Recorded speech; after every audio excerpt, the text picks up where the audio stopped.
opportunities on this channel at the minute are getting ridiculous. We're here again with Marek Reichman. Good to see you again. Designer at Aston Martin. Now, this is the first time, obviously, that I've laid eyes on this. There's a bit of context. Aston Martin have very kindly invited me behind the scenes before the official reveal. Tell us all about it. I mean, if anyone could ever imagine hypercars getting any more hyper, you've gone and done it. Yeah, absolutely. I mean, internally, obviously, 002, because it's the second of the Valkyrie runs. It's 25 units only.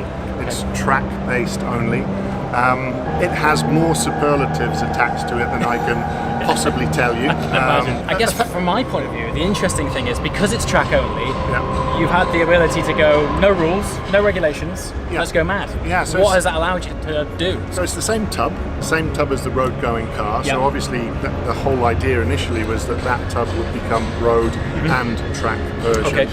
It's the engine, but now gear-driven. So it's, you know, in terms of horsepower, upwards of 1100. 1100 horsepower. Okay. And less than 1,000 kilos of weight. So going beyond the 1-to-1 power-to-weight ratio. So you've gone and done the unicorn, the magic number, and some. Yeah, the magic number. Okay. In terms of its performance figures, you're about 3 Gs in cornering and lateral cornering. So the forces that you would have, and greater than 1,100 kilos of downforce as well. So it's. So you're in formula territory. This car. I mean, again, indicatively from all the analysis that we've done, all of the kind of feedback that we've had from obviously the aero work that mostly is done in CAD at this phase. Yes.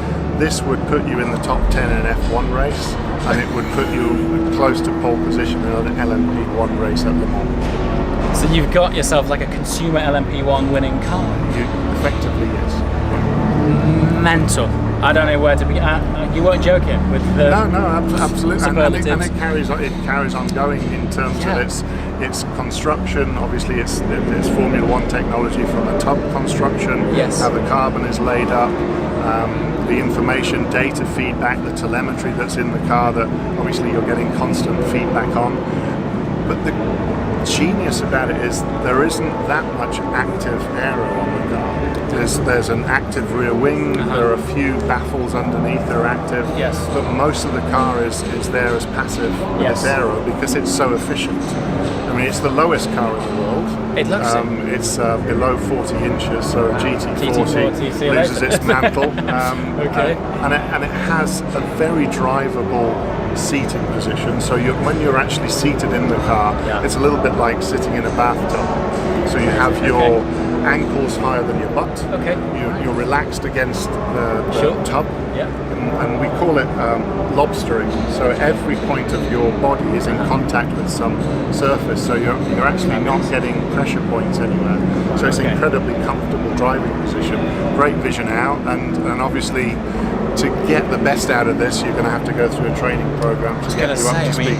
So the 25 lucky individuals, who by the way I believe they're all sold out, you're going to have to be a hell of a driver. Or a hell of a collector. And one of the two. Some of them are drivers anyway. We can't talk about that, but they are hell of a collector, hell of a driver. But we've tried to make sure that out of that 25, this product goes to the people who will use it, who will take it to the track, going to get it out on the track, and hopefully all together. You know, imagine seeing 25 of these naturally aspirated again. So that's something else. So this is, I mean, we've heard it's now around 1,100 brake horsepower. This is from a naturally aspirated V12. Are we allowed to talk about how high that revs yet at all? We aren't. Okay. But it'll sound good. It will sound good, and in excess of 10,000 RPM. Naturally aspirated sound then. So we're tuning all of the exhaust system obviously to get out of that. It's going to be insane. Ambient temperatures around the muffler, around the exhaust are about 800 degrees C. So again, that brings in complications with materials and what we're able to use. And it's the reason there is a covered F1 car just behind, because all of the materials that are used in the production of that car come into the production. Well, I was about to say really, one of the only ways I can really begin to put this thing into words and do it any justice is when you look at it, particularly when you look down low and through all of the aero work, it really does feel like you've got a formula car with an exoskeleton. It really does feel like. And I think going back to your early comment, this is unconstrained. It's unconstrained by a regulation of race series. It's unconstrained by the regulations of on-road. It's a huge venturi underneath the car that gives you to this fantastic diffuser at the back. And when you look from the back, you see these billowing diffusers. It's just defining the airflow. You're effectively ground effect from there rearwards because it's all exiting air that's coming out at greater pressure than what sits under here. So talk to me just quickly about, from a designer's point of view, having that blank canvas and going, no rules, off you go. What is that opportunity like? It's unbelievable. Obviously working with Adrian Newey and David King as a team, it's push, it's hard. We are challenging. We're challenging parameters on a daily basis. We're out of the window with this. It's completely gone. Everything counts. Every single gram counts in terms of its weight count and weight versus aero, etc., etc.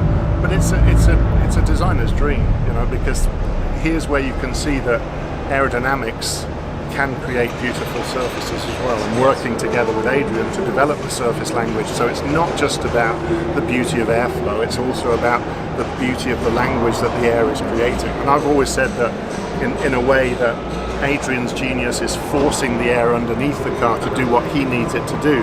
And the upper surfaces have been about beauty and creating beautiful surfaces from the airflow that needs to be uninterrupted by the language. I mean, sculpturally, I've never seen anything like it. There's some angles, particularly elevated angles, looking down on top of some beautiful pearl drop effects and shapes around it that just look out of this world. So even in its concept stage now, what percentage would you roughly estimate it would be its final? I think this is about 85%. Oh wow, so a long way through. Long way through. Wow. Biggest potential changes will be around the rear diffuser and the twin rear diffuser, and whether we actually employ a little bit of a different system there. So it's basically changing once you put a bit more time into aero. It's the physical testing of the aero now. Wow. Well, if it's 85% of that, I think you've 100% nailed it. Good. Thank you.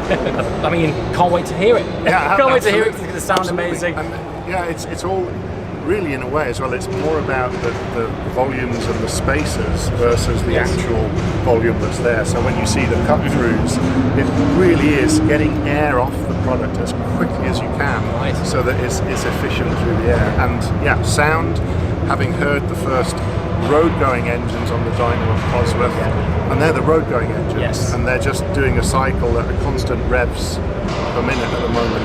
They sound glorious, absolutely glorious. Well, in a world where unfortunately all of this is dying out, I think it's amazing that you guys have had the balls to go and do something so fantastic. So congratulations, well done. Thanks for your time. Thank you. Cheers.